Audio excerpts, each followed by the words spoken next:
a strange thing happened yesterday. I got asked by a couple of people during the day what did I think about the Lopetegui speculation. And of course, my immediate reaction was, what Lopetegui speculation? And then I noticed it being mentioned again on WhatsApp later on about this speculation that Lopetegui's job was in danger. I thought, well, this is ridiculous. You know, it's preposterous. Look, let's be fair. Some of the games ain't been pretty, but we are dealing with a brand new manager who's trying to coach some new players. We've had two good, even not brilliant performances. We've had two really good away results, right? If you can play like that away from home and then sort your home form out and be a bit more swashbuckling at home, I think a lot of managers would take that. My point of the matter is there's nothing to be seen so far that would indicate that Julen Lopetegui was under any pressure for his job. And the more the day went on, the more I heard this little rumour. And it's slow news for West Ham at the moment. It is. I'm not entirely sure if this story would have even come up a year ago, because we'd have been looking forward to like European football on a Thursday, but Conference League or Europa League. Maybe this story never would have hit the light of day, right? Maybe I'm wrong. Maybe it would. Maybe Moyes would have been under pressure so early in the season. I'll have to go back and check. But I thought, well, this is ridiculous. This is a new manager. Anybody that would think that the West Ham board would put a brand new manager under pressure straight away has not been paying attention. This is not what they do.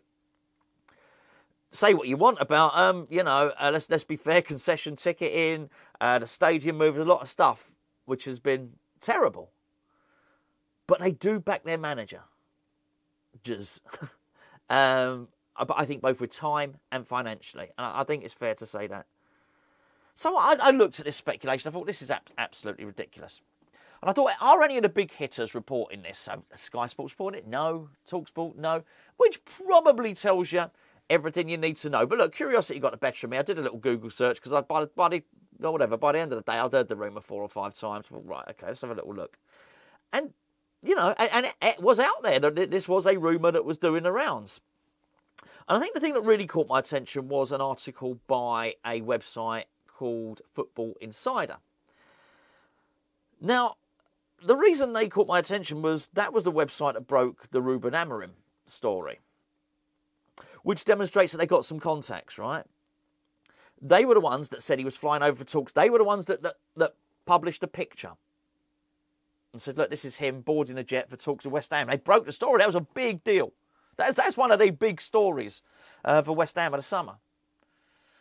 And they were running an article which, whilst it was sort of debunking a little bit the rumour that West Ham were basically keeping a bit of an eye on Lopetegui, seeing what was going on, they alluded to the fact that they'd contacted the club, a top source at the club, to get some clarification on the manager's job security. Now, as you would expect, what came back was he's under no pressure at all.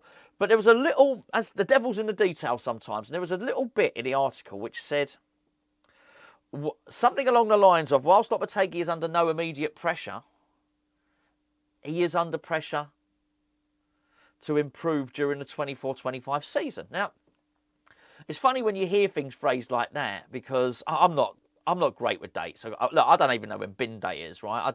I think I asked midweek, is it Tuesday or Wednesday? That's what I'm like. So I think when I initially heard 24-25, I think my brain immediately went to, that's the next season. But it's not. It's this one. So that's weird. So he's not under pressure now, but he's under pressure next season. Later on this season. And the fact of the matter is, like I said, that anyone that thinks that West Ham board are going to indulge in this sort of stuff has not been paying attention at all. And I do think it's ludicrous, actually. I really, really do.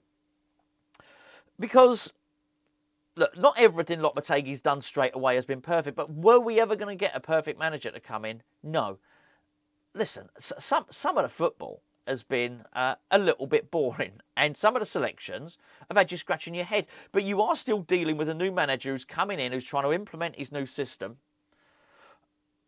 and it's not fully worked yet. I think the goal that Fulham scored against us probably highlighted the differences between the old and the new system, pretty pretty vividly with us trying to hold that high line and then play an offside trap, and Mavropanos was still sort of stuck in the old mode. He couldn't quite do it. These things can be ironed out. He might bring Todibo in. That's a conversation for another day. Maybe we'll discuss it tomorrow whether Todibo comes in or not. But he's not under pressure. All right. There are a few of us that saw the line up and would have thought, hold on a second, this is not great. We would have suspected that Souček would have played in the way that he played. We probably thought that Rodriguez, Souček, and Alvarez in midfield was not going to create beautiful patterns of play. We probably suspected that Mikel Antonio was going to be knackered from his endeavours for Jamaica. All of that can be true, but it doesn't mean he's going to get the sack. And I think I want to take this opportunity to try and make the separation. It's something that's actually, myself and Gio, we do this quite a lot, and we wish we didn't have to do it. So often before a review, we'll say, look, just so as you know, everyone, this is out, and it's not for everyone, it's not for you guys, it's for the 2 or 3% that sort of want to go nuclear and everything. And what I mean by that is, so we'll say, look, this is just a review in this game, it's not our overview. So we might say during a game, Bowen was poor today. And some might say, I can't believe you want Bowen out of the team. It's sort of like that. It is prevalent. So so basically, I think one point I'm trying to say is, I think you could criticise Lopetegui and maybe some of his tactics, or maybe his team selection. That's just part of being a football fan, right? It doesn't matter whether the internet was there or not. You'd be doing that in a pub. You'd be sat there when you see the team sheet come out, and you say, "Oh man, I can't believe he's dropped X, Y, or Z to the bench." That's normal. That's been going on for as long as football's been happening, right? But it doesn't mean that a manager is under pressure. It doesn't mean necessarily that he's going to get a sack. And I just found it, I didn't like it. So let me make it very, very clear where I am on this. And I know I've already said it, but I think it's really, really hard to make judgments on him without much evidence. And I don't want to. I want him to succeed.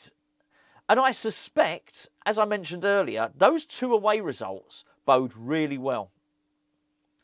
There's a lot of good signs coming from what's happening with Lopetegui. And I'll give you 2. I think he sorted the defence out. That was definitely better. What we've seen from the defence is definitely better than what we saw last season. We've seen a couple of individual errors. They can be sorted out. I think he doesn't particularly let the game get away from him, which is what we were seeing last season. And I think if you can grind results out away from home, then you're giving yourself a chance. And if you give yourself a chance, you remain in games, then you can get something. That's a decent enough start. Is it swashbuckling? No. Are we looking at it thinking, blimey, he's still... Would we like him to maybe get some of Moyes' players out of the team a little bit quicker? We probably would, but it's not the bloody sacking offence, is it? Let's be honest. And I do suspect that he's going to go... I'll discuss this with Gio. I'm going to record a video with Gio later on today. We're going to record our Chelsea preview. And in that, I will very much try and articulate. I think he's going to go for it a little bit more. I have a suspicion, and I've already said it in another video, I have a suspicion that we're going to play tight and horrible and ugly away from home. And I expect we'll open up a little bit at home. There's no way I expect to see him play in that way. And when I say that way, I don't think he's going to play the way he did. I don't think he's going to start that same midfield. And it's hard for me to say he's not going to start Antonio. But look, he wasn't happy. He wouldn't have been happy with what he saw. But I think it's utter mischief making, I think, to suggest that West Ham fans want Lopetegui to leave and that Lopetegui's under pressure and this sort of thing. It's utter nonsense. Mate, look, I don't know why. I don't even feel like we've earned the reputation. I think people have maybe... It's an easy one to put. I think people have looked at our frustration with David Moyes towards the end and thought, this lot are fickle. They're going to want this new manager out. This manager's coming under pressure because of fan pressure, which is what a lot of the suggestions were. Lopetegui's coming under fan pressure. You've got to separate the two. Lopetegui's not coming under fan pressure to get sacked. Lopetegui's coming under fan pressure to play Füllkrug, maybe. Maybe get Todibo in the team. Possibly move Mohamed Kudus to a better position. It's just this... I don't know, just this natural go-to method of just going nuclear straight away. Oh, that's it. He's got to leave. He's going to have to go. I don't think that's the case at all. And believe it or not, I'm quite hopeful for the Chelsea game. But anyway, no more spoilers. We're going to do our preview now with Gio, and then what I'm off to do is we've got a new we've got a new assignment. We've got a new series that's about to start on Patreon, which is basically, it's called the Amateur Scout.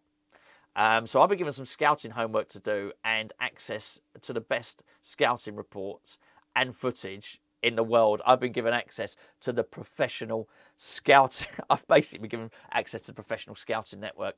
So I'm going to go over there. I've been instructed by Gio to go and scout a player, and so yeah, I'm quite excited about that. So I'll be doing that after the preview. Anyway, hopefully you get to join us on both. If you want to check out Patreon, links in the description below. We've got free trials running all the time. Check it out. If you don't fancy it, then you can you can ditch it. You don't have to continue with your membership. That's patreon.com/Hammers Chat. Got a lot going on there. Obviously, Harry Redknapp's joined as one of the team members. That sounds a bit weird, doesn't it?